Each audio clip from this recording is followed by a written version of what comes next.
Salutations! 199 €, c'est le prix du Redmi Note 7 de chez Xiaomi, enfin le prix de départ, et je vais vous dire ce que j'en pense.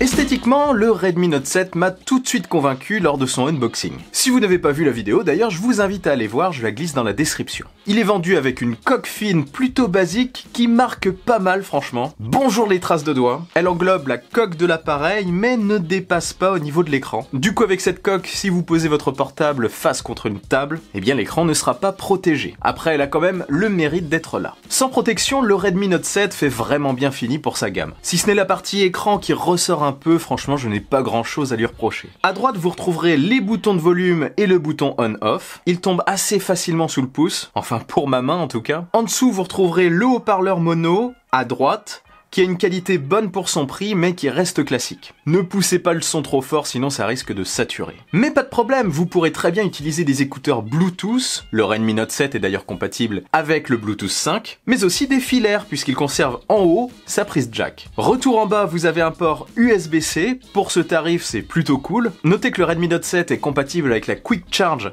4. J'ai testé avec la 3 sans vraiment chronométrer, mais je peux vous dire que c'est quand même relativement rapide pour un smartphone de cette gamme. Ah oui, et le chargeur Quick Charge n'est pas fourni. Vous aurez un chargeur 10 watts classique. Enfin, un petit peu rapide, vite fait. Mais vu la taille de la batterie, pas de miracle. Et sur la gauche, vous avez le tiroir double SIM avec mémoire extensible jusqu'à 256 Go. En main, le Redmi Note 7 est très agréable si vous êtes habitué aux grands smartphones, car oui, il a un écran Full HD de 6,3 pouces, mais ça commence vraiment à devenir un standard. En haut de l'écran, on n'a plus vraiment une encoche pour cacher l'objectif frontal de 13 mégapixels. On a une goutte d'eau qui par contre n'est pas super harmonieuse à mon goût. J'ai vu mieux, notamment sur le OnePlus 6T, mais bon, on n'est pas dans la même gamme. Sur le 6T, je la trouve plus sympa, plus douce. Après, bien sûr, ça reste une question de goût. En bas de l'écran, on a aussi un menton qui est plutôt bien marqué. Bref, comme je le disais, les boutons sont très accessibles. Et niveau tenue en main, bah c'est plutôt pas mal. Il n'est pas lourd et ne glisse pas. Le lecteur d'empreinte au dos est aussi très accessible et vraiment réactif. Rien à dire de particulier de ce côté. L'écran, maintenant qu'on en parle, n'est pas protégé.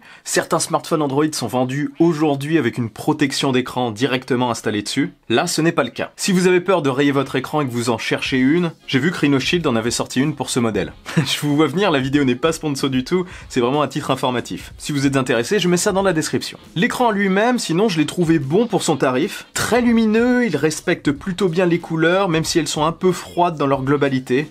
Perso, j'aime bien. Après, si vous n'aimez pas, ça sera réglable dans les paramètres. Niveau navigation, le Redmi Note 7 est relativement fluide. Là, j'ai la version 4 Go de RAM avec 64 Go de stockage. Elle est vendue à 229 € et c'est ce modèle-là clairement que je vous conseille plutôt que la version 3 Go de RAM et 32 Go de stockage. Vous serez bien plus à l'aise avec 64 Go qu'avec 32 Go. Le Snapdragon 660 fait le job. Encore une fois, c'est relativement puissant pour un smartphone de cette gamme. Après, sur des jeux gourmands comme PUBG, même en réglage moyen, on a des ralentissement. Ce n'est pas un monstre de puissance, mais ça passe. Vous pourrez quand même faire de bonnes parties. D'ailleurs, petite anecdote, la première partie que j'ai faite avec ce Redmi Note 7, eh bien j'ai fait un top 1. N'étant pas un excellent joueur, ça passe. Dans des jeux plus classiques, comme par exemple Alto, aucun souci, c'est très fluide. Côté photo et vidéo, au dos on a deux caméras de 48 et de 5 mégapixels, et à l'avant une de 13 mégapixels. En bonne condition, on peut avoir des résultats plus que satisfaisants.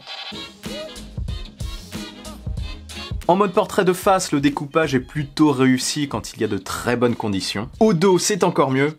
Par contre, de nuit, c'est pas fou du tout. De manière générale, j'ai été très convaincu par la partie photo du Redmi Note 7, dans de bonnes conditions bien sûr. Les photos de près, de texture, de plantes entre autres, m'ont parfois surpris. Là où ça se gâte après, c'est comme je vous l'ai dit, en mauvaises conditions. Surtout de nuit, beaucoup de grains, et même avec le mode nuit, et c'est là que ça pêche. Je n'ai pas été très convaincu par le résultat. Après, pour ce tarif, encore une fois, il ne faut pas trop lui en demander. Et mon œil est peut-être aiguisé par les photos que je prends avec les smartphones très haut de gamme, ceux que j'ai l'habitude de tester habituellement. Ça altère peut-être un peu mon jugement. Avec du recul, et encore une fois de manière globale, de manière générale, il se débrouille quand même bien en photo. En vidéo par contre, pas de surprise pour ce tarif.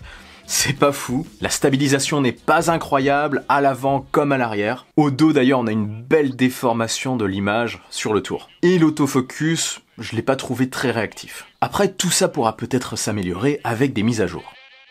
Niveau autonomie, le Redmi Note 7 se débrouille plutôt pas mal, il tiendra au moins 2 bonnes journées en usage classique, et en faisant quelques parties de PUBG, eh bien la batterie n'a pas non plus fondu, et ça m'a surpris. Oui bien sûr, si vous jouez beaucoup ça descendra plus vite, mais je pense quand même que vous pourrez tenir au moins une journée. Après ça dépendra forcément de la durée et de l'intensité de vos parties. Le Redmi Note 7 est donc vendu en 3 Go de RAM à 199 €, et en 4 Go de RAM et 64 Go de stockage à 229 €. C'est ce modèle, comme je vous disais, que je vous conseille plus. Sauf si bien sûr vous optez pour une carte micro SD pour augmenter le stockage. Il peut en accepter jusqu'à 256 Go. Sinon, niveau couleur, vous aurez le choix entre le noir, que j'ai ici, le bleu et une version rouge, que je trouve aussi très belle. Après, le noir est vraiment sympa. Il est brillant et très foncé. Et franchement, il résiste plutôt bien aux traces de doigts. Si vous êtes intéressé, je mets les liens dans la description. Petit conseil par contre, si vous trouvez moins cher sur un autre site, n'oubliez surtout pas de vérifier qu'il s'agit bien d'une version globale, et non une version asiate. Vous pourriez avoir quelques petites surprises. Alors vérifiez bien ça. Pour moi, avec le Redmi Note 7, Xiaomi a su nous proposer un excellent rapport qualité-prix. C'est un produit très équilibré qui ne déçoit pas dans sa globalité. Il rassemble tout ce qu'on est en droit d'attendre d'un smartphone vendu à ce prix, voire plus même. Les ombres au tableau, en fait, ça reste le mode nuit qui n'est pas foufou, la partie vidéo qui est relativement classique, et la goutte d'eau qui est un petit peu trop sphérique à mon goût. Après, c'est personnel. Et voilà, c'est tout. Oui, ça fait pas grand chose. Parce que pour ce prix, on n'a pas beaucoup de compromis, on a une prise jack, on a un slot double micro SIM avec stockage extensible, on a un port USB-C, pour ce tarif aussi c'est pas mal, et dans de bonnes conditions, les photos sont très bonnes. Très bonnes pour ce tarif, franchement. Pour moi, c'est l'un des meilleurs choix à moins de 250 €. Si ce n'est le meilleur, avec le Honor 8X que j'ai testé aussi. Et je m'arrêterai là-dessus. Dites-moi en commentaire si ce smartphone vous intéresse, ou tout simplement, dites-moi ce que vous en pensez. Et si cette vidéo vous a plu et que vous voulez m'aider, partagez-la sans oublier le bon pouce en l'air qui claque. Pour ne rien louper, abonnez-vous à ma chaîne et activez la petite cloche des notifications. On se retrouve très vite pour une nouvelle vidéo. Vive la technologie, vive le futur. Allez, salut!